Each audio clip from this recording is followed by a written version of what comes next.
Bueno, vamos a dar inicio al segundo evento de la programación que se ha titulado Venezuela Azul, descubriendo el potencial oculto de la acuicultura, donde tenemos un destacado panel de expertos en la materia de alta calificación, de alto nivel académico y profesional.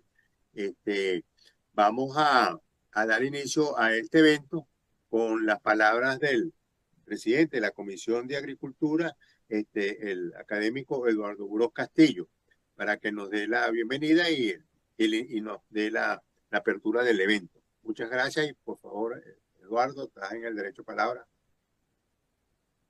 Bueno, muy buenos días nuevamente. Acabamos de conversar y manifestar el interés que tiene la academia en el área de la acuicultura y particularmente el desarrollo eh, de este tipo de recursos que puede incrementar nuestra dieta proteica en un sistema de producción que es un poco, pues los expertos que van a hablar lo conocen muy bien, pero en general todavía no ha logrado posicionarse a nivel nacional como una alternativa de alimentación proteica, y, pero que tiene unas perspectivas muy grandes, como se ha demostrado en muchísimos otros países.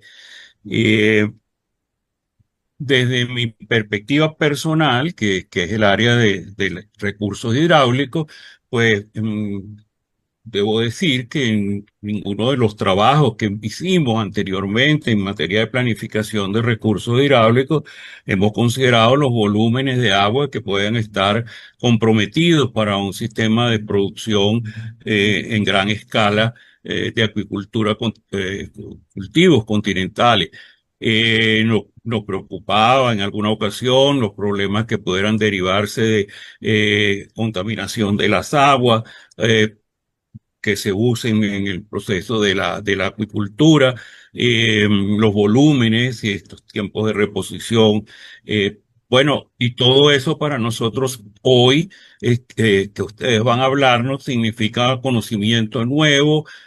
Estoy hablando específicamente desde el área del agua, que como dije, mi área de actuación profesional, y así hay muchas otras áreas que seguramente otros colegas de las diferentes ramas de la ingeniería les va a llamar la atención. Entonces, y bueno, veo que estamos poniendo en el mapa el área de nuestro territorio marino costero. Y más allá, pues todo el territorio marino. Venezuela tiene hasta la isla de Aves de zona económica exclusiva en el área marina. Eso es una gran inmensidad de territorio. Y bueno, eso es un área que tenemos que empezar a conocer, a reconocer.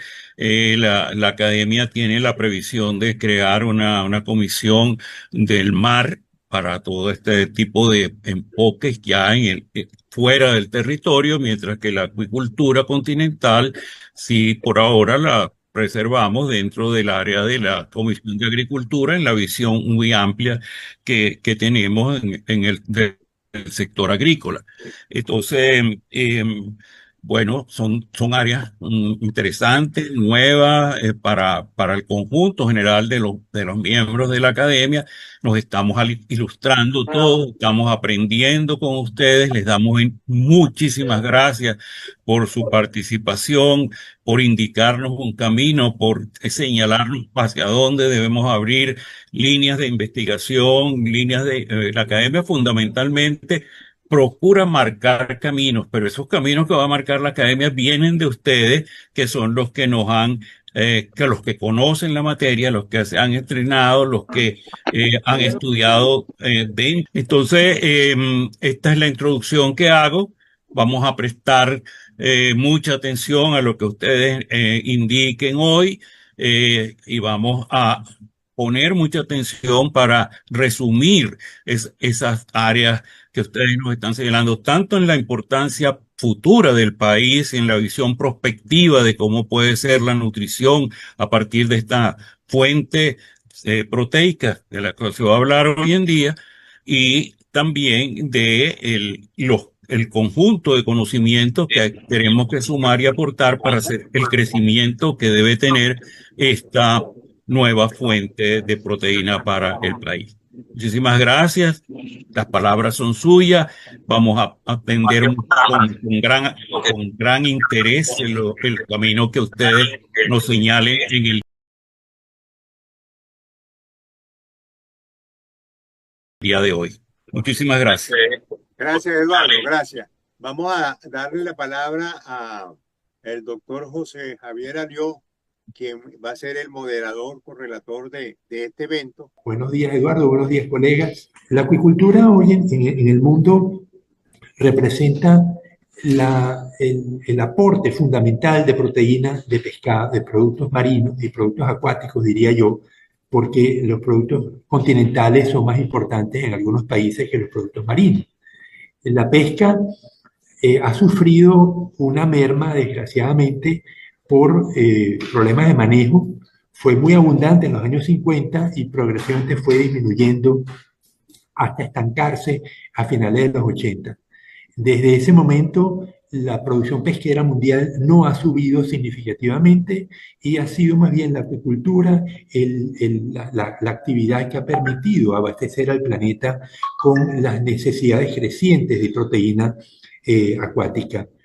Mayormente peces, pero en gran medida también invertebrados tipo camarones, moluscos bivalvos, ¿no? Pero un problema que nos afecta muy severamente a la acuicultura es que se ejecuta en aguas muy cercanas a los continentes. Y esas aguas se ven sometidas al efecto de la contaminación y a la influencia de actividades de otro tipo comunicaciones marítimas, la influencia de las ciudades que se suelen instalar cerca de las costas. Y esto pues conlleva a que los países tienen que hacer unas consideraciones especiales para poder mantener la calidad del agua en las cercanías donde se va a ejecutar la acuicultura. En muchos de nuestros países vemos que el papel de las municipalidades, no solamente de los gobiernos, las municipalidades que son las encargadas del control de las aguas sanitarias, es crucial en este episodio. La instalación de plantas de tratamiento de aguas servidas para mantener la calidad del agua es un elemento crítico y hay muchas municipalidades que quizás no están en posibilidad de hacer estas inversiones. Pero ahí es donde viene el papel de los gobiernos, de los ministerios del ambiente, de lograr interactuar con las municipalidades para asegurar una calidad de agua vamos a tener estas 5 ponencias destacando diferentes aspectos de la acuicultura en Venezuela y en el mundo.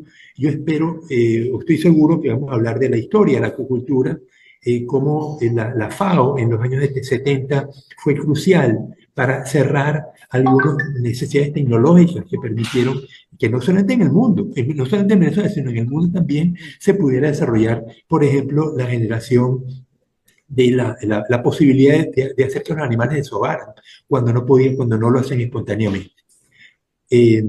Vamos a ver también a destacar el papel de los cultivos de moluscos bivalvos, que tienen una enorme ventaja, ya que no hay que alimentarlos, sino que la parte de engorde se hace en el mar. Los cultivos de camarones, que son un elemento importantísimo en Venezuela, el principal elemento de exportación, y el desarrollo de nuevas especies de la tecnología para desarrollar nuevas especies, como nos van a hablar los colegas, sobre todo con los bagres que tenemos en América, en particular en la cuenca amazónica. El primer ponente es el doctor Germán Poleo, de la Universidad Centro-Occidental Lisandro Alvarado. Él es licenciado en biología en la Universidad Central de Venezuela. Realizó estudios de maestría en embriología de peces en la Universidad de Ottawa, en Canadá, y estudios de doctorado en la Universidad de Luisiana, en los Estados Unidos de Norteamérica, en donde trabajó en reproducción asistida y preservación de gemelos de peces. Por más de 18 años ha incursionado en el desarrollo de sistemas intensivos de producción acuícola y de bajo costo y diseño de los bioclarificadores. Él actualmente es el responsable de la estación acuícola de la UCLA y profesor titular, con amplia experiencia en la preservación de espermatozoides, manipulación genética y otras actividades relacionadas con el cultivo y con el desarrollo de la acuicultura. Es un profesional venezolano de alta calificación y de fama internacional, el cual que nos da el placer, pues, y la alegría y la satisfacción de contar con nosotros en la Comisión de Agricultura. Muy Uno de los requerimientos para el desarrollo de la acuicultura es el talento humano, sin duda alguna. Y el talento humano lo hemos tenido en Venezuela, lo tenemos, ¿verdad?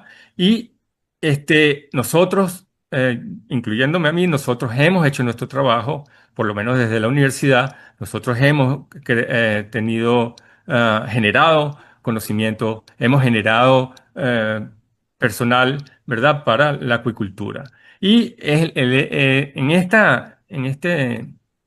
este webinar que estamos haciendo, la idea es que tengamos un aspecto general de lo que podemos hacer y por eso invitamos a estas 4 personas que realmente son el top, son unos de los top, ¿verdad? No podemos poner a todos los que realmente hacen una labor tan importante en Venezuela, pero llamamos a estos, ¿verdad? Para dar como algún aspecto bastante general de lo que se ha hecho, ¿verdad? Lo que se está haciendo y lo que se puede hacer en la acuicultura. Tenemos a César Lodeiro, ¿verdad? Una persona con muchísima experiencia, amigo mío de más de 20 años en moluscos, una de las personas que tal vez sabe más de moluscos en Latinoamérica. Tenemos el profesor Mora, también trabajé con Abraham durante más de 18 años en la estación de piscicultura de la UCLA. Arnaldo Figueredo, también una persona muy valiosa en la parte de camarones y ha hecho un trabajo y una labor interesante. La Sociedad Venezolana de Acuicultura, junto con Eduardo, están haciendo un trabajo increíble, incansable para potenciar y poner a visualizar a la acuicultura como un potencial de desarrollo para el país. Y por supuesto tenemos en las algas a Raúl Rincones, que tiene más de 40 años o 40 años en potenciando y llevando una labor incansable en lo que se llama el cultivo de algas, que a mí me parece sumamente importante como actividad acuícola, porque igual que los moluscos no necesitan alimento, ¿verdad? Y eso es una ventaja. No nada más para el consumo se utilizan las algas se utilizan para muchísimas cosas. Entonces, el profesor Abraham Mora nos va a presentar una ponencia titulada Efectos de la piscicultura ante los hábitos de consumo de los venezolanos. Él es biólogo, graduado en la Universidad de Oriente, en Nueva Esparta, tiene una maestría en ciencia biológica de la Universidad Simón Bolívar en Caracas y realizó una pasantía en la Universidad Politécnica de Valencia en el área de nutrición y alimentación de peces. Fue responsable del campo de la producción comercial de peces en jaulas y coordinador del programa de extensión piscícola de Corpocentro. Se desempeñó como docente e investigador adscrito a la estación de piscicultura de la Universidad Centro Occidental Lisandro Alvarado en Barquisimeto. Ha sido consultor y asesor en apicultura y mantiene actividades de divulgación a través de su cuenta @cachamaibagres en Instagram. Es miembro fundador y actualmente forma parte de la directiva de la Asociación Nacional de la Cámara Nacional de Acuicultura de Venezuela. Bueno, con ustedes el profesor Abraham Mora. El tema de los venezolanos. En estas circunstancias yo tenía presentar estas láminas porque me tocaba para la hora del mediodía donde teníamos pensado hacer este buen almuerzo, pero vamos a avanzar. Lo importante de estas imágenes son las presentaciones poco frecuentes que vemos tanto de las cachamas, las imágenes anteriores, como de las tilapias que quizás son más frecuentes en los mercados urbanos.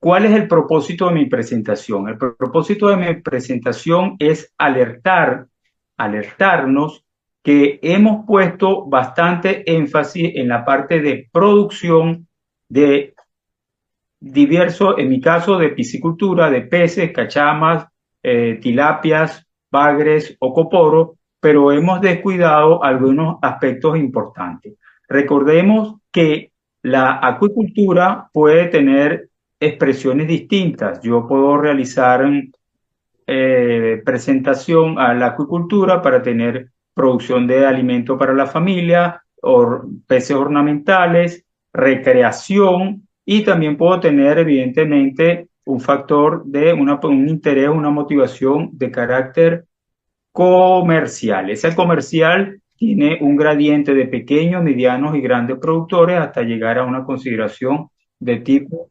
audiovisual.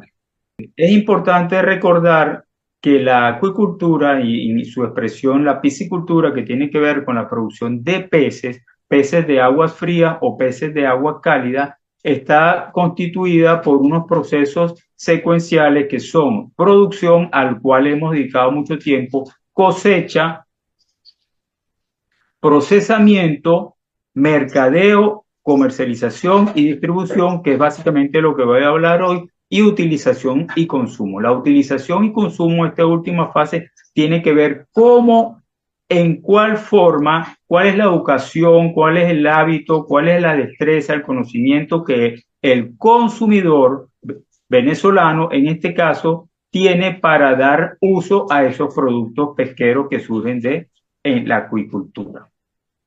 Estas son las 5 fases, las 5 fases que van interconectadas y de forma secuencial. Entonces, acá vemos aquí vemos algunas presentaciones, por ejemplo, la cosecha, vemos el procesamiento y vemos la utilización y consumo básicamente en esas imágenes que están planteadas allí. En el caso de Venezuela, nosotros tenemos algunas restricciones en cuanto al número de especies que cultivamos. Básicamente tenemos especies, como dije antes, de agua fría, que es la trucha, una de las especies más antiguas o de las primeras que se hizo en Venezuela. Sin embargo, está restringida a la parte andina, y las especies de agua cálida, que tenemos aquí la cachama negra a la derecha, la cachama blanca a la izquierda, en la parte superior ambas, y las tilapias, que en este caso solo puse tilapia roja o rosada, ¿verdad? Y también el coporo. Pues, hago énfasis en estas especies porque desde el punto de vista comercial son estas especies con las cuales el pequeño productor o el mediano pueden conseguir alevines, peces para iniciar un sistema de engorde a nivel nacional, a pesar de que pueda haber información o avance o adelanto en otras especies nativas o exóticas acá en Venezuela. Con esto es lo que podemos hacer actividad comercial. En el caso de las cachamas, vemos en la parte izquierda superior una cachama negra, una cachama blanca abajo, y las posibilidades de hacer cruces y generar híbridos con esta cachama, que son fundamentalmente el cachamoto, cachama por morocoto, que constituye alrededor del 90% de lo que se produce en Venezuela por cachamas en estanques de tierra. Esta es una actividad bastante poco desarrollada en Venezuela, que es la pesca deportiva en reservorios de agua que pueden estar o no próximos a centros urbanos. Tuve la oportunidad de estar en varias ocasiones en Brasil, y esta actividad de la pesca recreativa, recreacional, fue un aspecto de enlace importante del consumidor con esta parte del consumo de peces y esa actividad. Eso ocurrió fundamentalmente en los años 90. Ahorita los campamentos que se están realizando en Venezuela, he visto que tienen muchos reservorios de agua, y estoy tratando de alentarlos a que puedan realizar allí, además de las actividades de canotaje y otras cosas que hacen, puedan realizar pesca recreativa y recreacional. Esta imagen solamente tiene la idea de presentar las posibilidades que existen en especies nativas de Sudamérica, por ejemplo, como la cachama. Esto es una producción de 300 hectáreas en Brasil, pero también, evidentemente, hay otras, estos sistemas de producción se pueden realizar con tilapias en los sistemas cerrados o jaulas o estanques excavados recubiertos con membrana. Aquí comienza la verdadera intención de mi presentación. Esto ocurre con frecuencia. Ustedes pueden leer ahí los comentarios de unas conversaciones, varias conversaciones de WhatsApp que me dicen a mí, mire, profesor, usted, profesor Mora, aquí tenemos, tengo tantos kilos de cachama o tantos pescados para vender, usted tiene los contactos. Yo le digo, ¿cuándo lo vas a sacar? No, ya los tengo aquí en la red. Quiere decir que esto denota un problema que se viene arrastrando mucho, que desde hace mucho tiempo es lo que me quiero referir. ¿Por qué? Porque se hace la previsión de la producción de la cosecha, pero no se tiene el canal de distribución y los clientes identificados, y entonces muy probablemente esta persona, bien sea pequeño o mediano, ¿verdad? Porque todavía no tenemos producción industrial en Venezuela, cae presa de la comercialización a través de los caberos, porque no ha pensado nunca, más allá de enfocarse en las estrategias de producción, en cómo debe identificar el mercado, cuáles son sus clientes, cuál es el canal de comercialización y dónde lo va a realizar, ¿verdad? Y en qué momento también. Y esto es lo que yo quiero tratar con ustedes.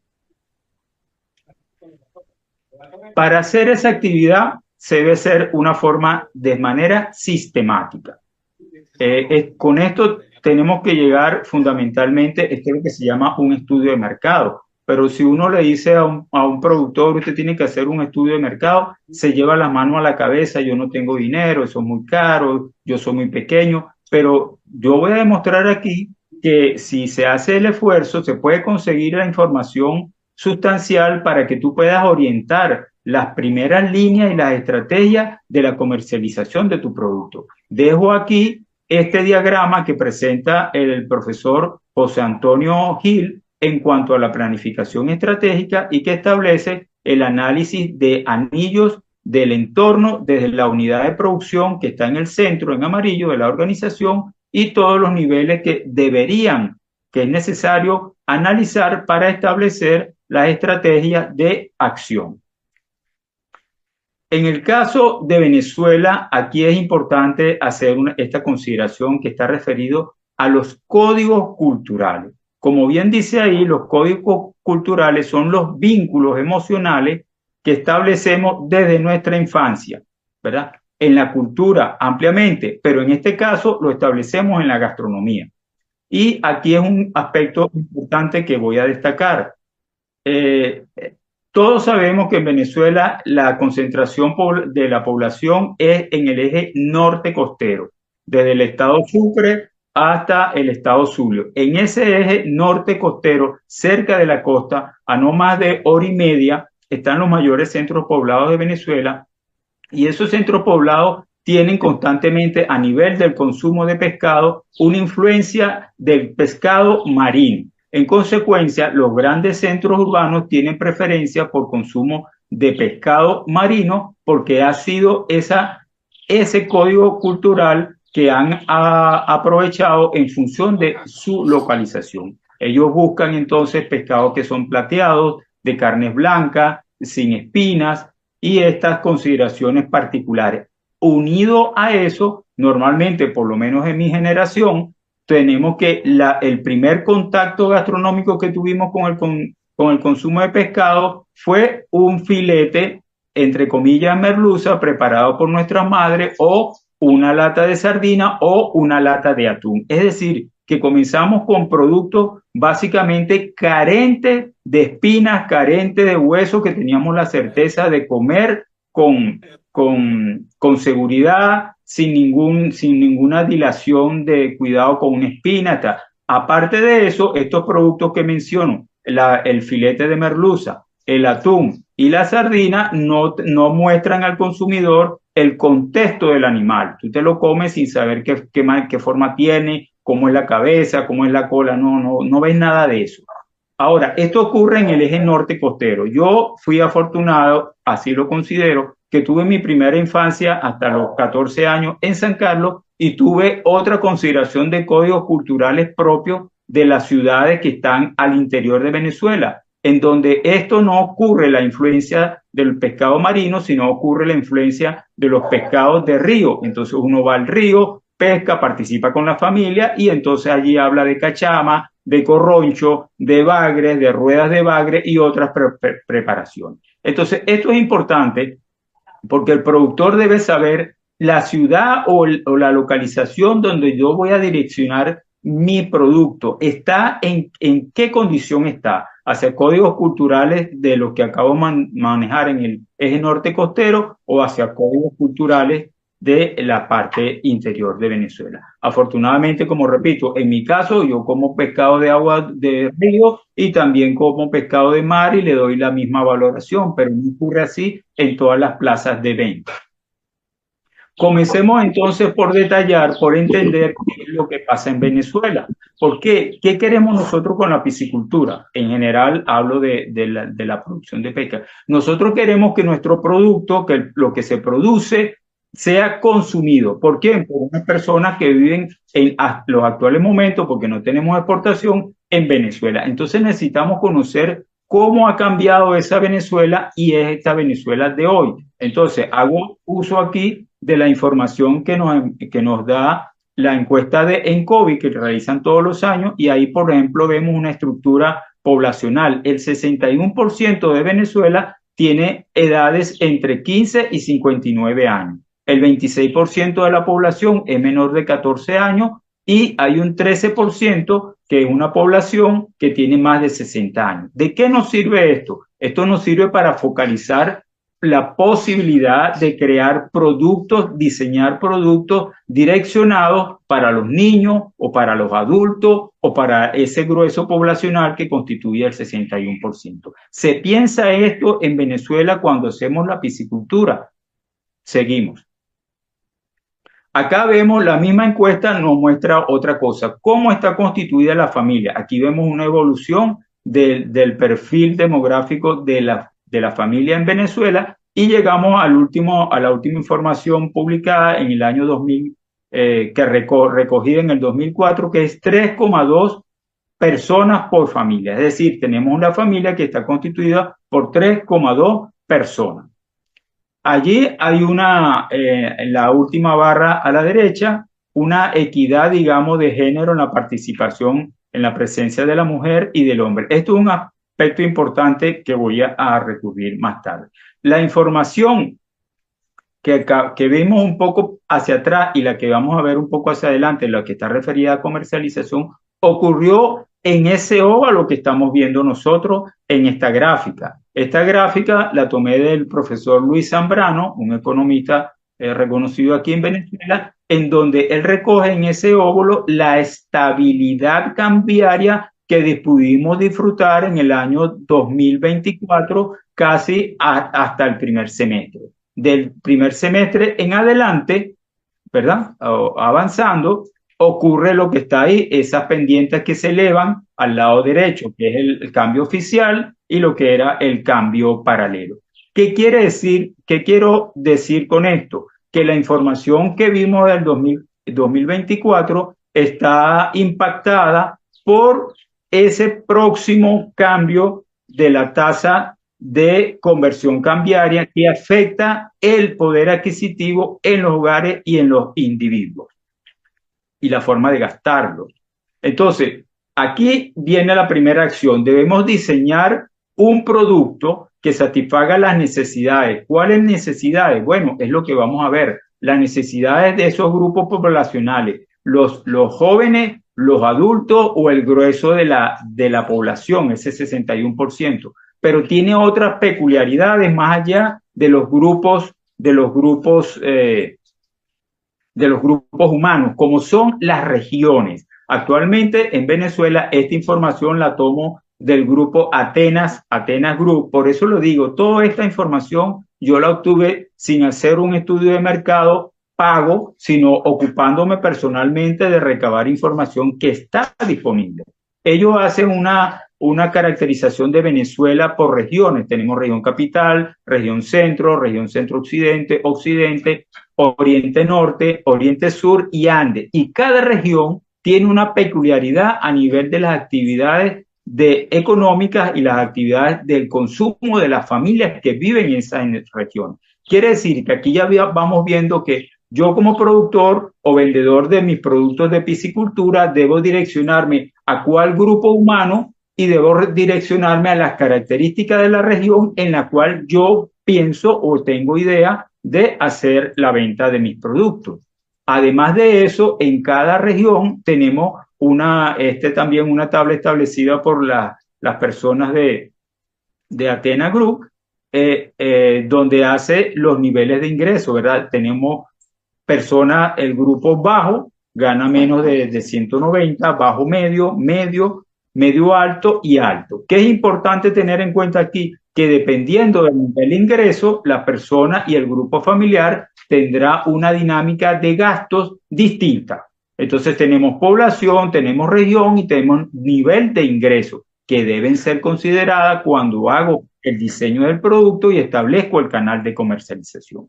Otro aspecto importante aquí es dónde compran esa familia. Y ahí tenemos una serie de canales donde compran en la bodega, compran en la farmacia. Ahí están especificados todos los canales que ellos han identificado que ocurren con mayor presencia o no en las distintas regiones de Venezuela. Y en esos canales de comercialización se ofrecen diversidad de productos. También definen algunas cestas, ¿verdad? Que son las cestas básicas de alimentos. ¿Qué está pasando aquí en Venezuela? Normalmente ocurre en todos los países que cuando el poder adquisitivo se restringe o perdemos poder adquisitivo, los alimentos básicos tienen mayor preponderancia en los gastos de la familia. Eso es importante tenerlo. Yo dejo de comprar cerveza, dejo de comprar otras cosas, ropa, para concentrarme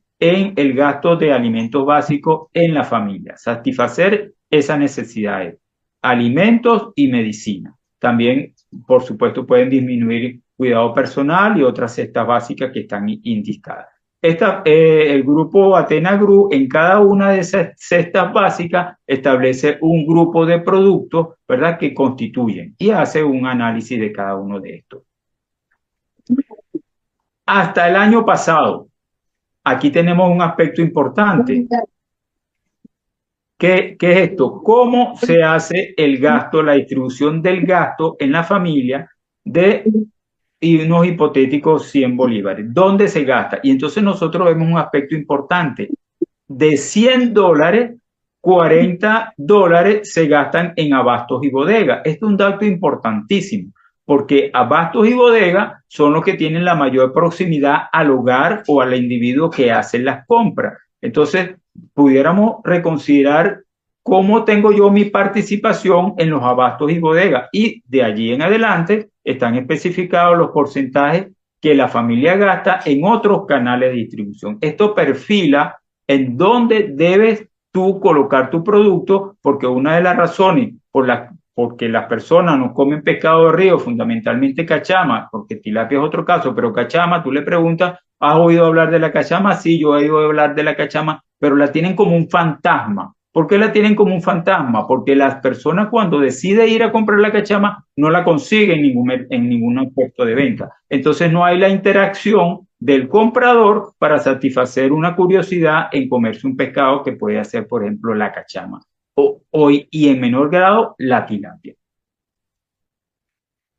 Aquí vemos solamente para análisis, incorporé esto, la distribución de los gastos para que le quede la imagen y una peculiaridad de un canal de comercialización que puede ser importante en los centros urbanos, ¿verdad? Porque en los centros urbanos dice que el canal de autoservicio. ¿Cuál es el canal de autoservicio? Usted va y lo toma con la mano. Entonces, en ese canal, usted debería tener, si está considerando entrar a los centros urbanos que están en el eje norte costero, en donde abunda este canal, tiene alta presencia, este canal de comercialización, el canal de autoservicio, tener unos productos presentados para que cuando venga el consumidor, transite por los pasillos, por el punto de venta, el piso de venta que llaman, consiga su producto y decida tomarlo con un empaque, un llamativo,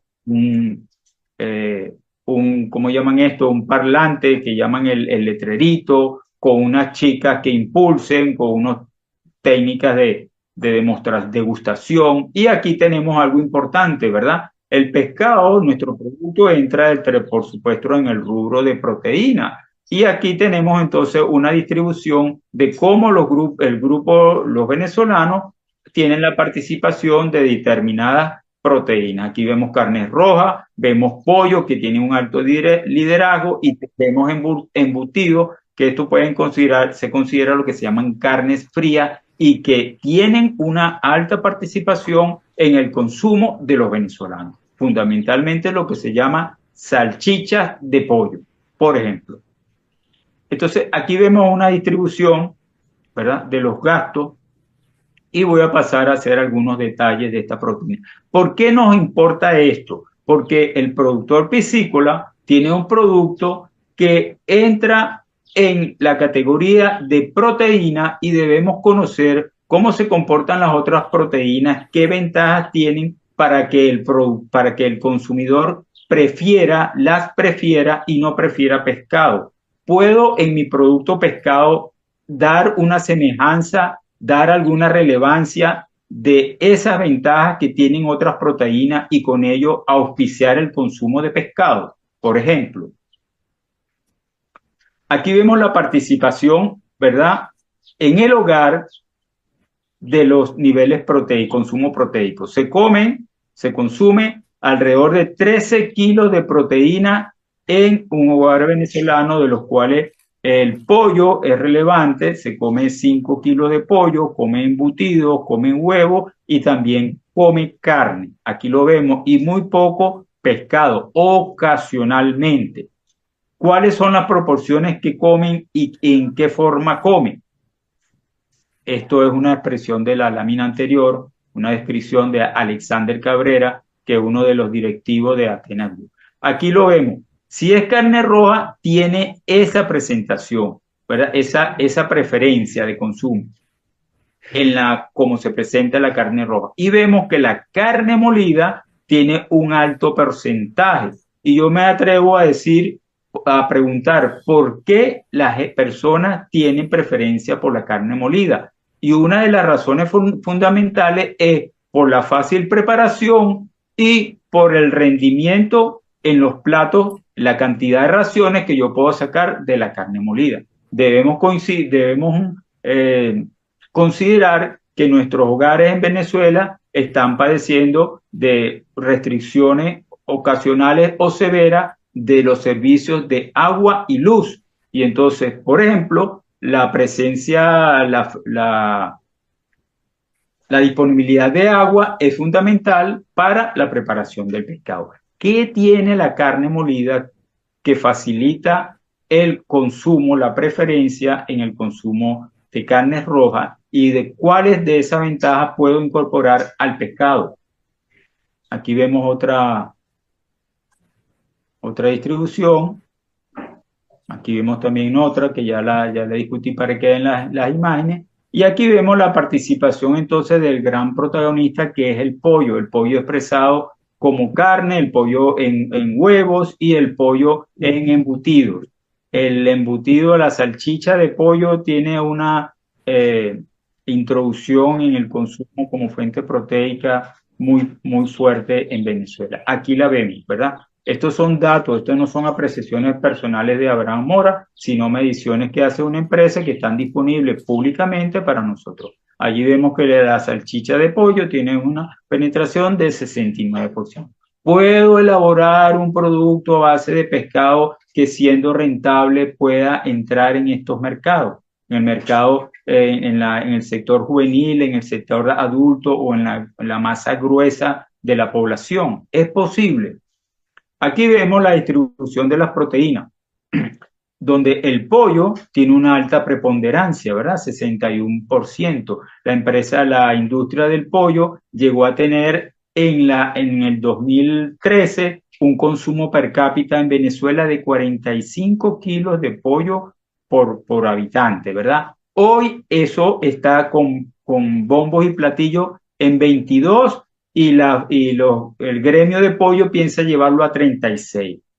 Ninguna otra fuente proteica tiene hoy en Venezuela ese nivel de consumo. Entonces vuelve la pregunta, ¿qué tiene el pollo, la carne de pollo, que da preferencia al consumidor venezolano? De esas ventajas, ¿cuáles puedo incorporar al pescado? O cuáles que no son ventajas puedo retirar del pescado. Vamos a ver aquí vemos la participación. Veíamos allá una participación muy poca, muy baja, del 5% de la pesca, del consumo de pescado. Aquí tenemos la Federación Nacional de Acuícola, que, mire, tienen en los últimos 6 años un crecimiento del gremio de 211%, un consumo de carne de pollo de 65.000 toneladas, y actualmente está en 75.000 toneladas. Esto es un aspecto importante porque con frecuencia uno ve productores que están haciendo proyección de su producción y agarran una computadora, una calculadora, y multiplican por 10, por 20, por 30, y se hacen la ilusión de que tengo 100.000, 50.000, tanto mil toneladas de pescado. Pero sería bueno esta cifra preguntarte, ¿será que se vende mejor que el pollo, que está en 75.000 toneladas por mes? O si fuera la mitad. Estas cifras nos ayudan a tener ese momento de reflexión para hacer las proyecciones más reales en nuestras unidades de producción. Aquí vemos la producción de huevo. El huevo forma una presencia diaria en los hogares venezolanos. Y aquí está la proyección que les hablé. 36 kilogramos es lo que ellos tienen previsto para los próximos años. Ahorita ya van el 2022 con cifras corregidas, 2024 con cifras corregidas cerró en 22 kilogramos por persona, siguen subiendo, y esta es la proyección que ellos tienen para llegar en los próximos años, 36 kilos. Es una empresa, una cadena productiva de vanguardia y modernizada con grandes inversiones, bioseguridad e inocuidad.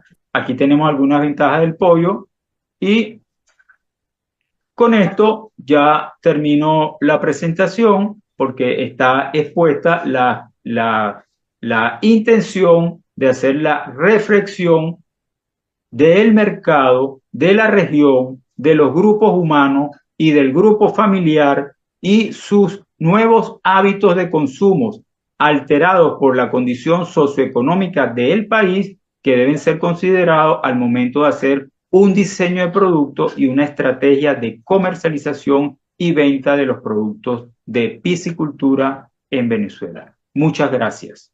Gracias, profesor Mora, por la interesante ponencia, sobre todo por hacernos contrastes entre el alto consumo de ciertos productos proteicos y el bajo consumo de pescado, y qué estrategias pudiéramos desarrollar. Vamos. ¿Cuál es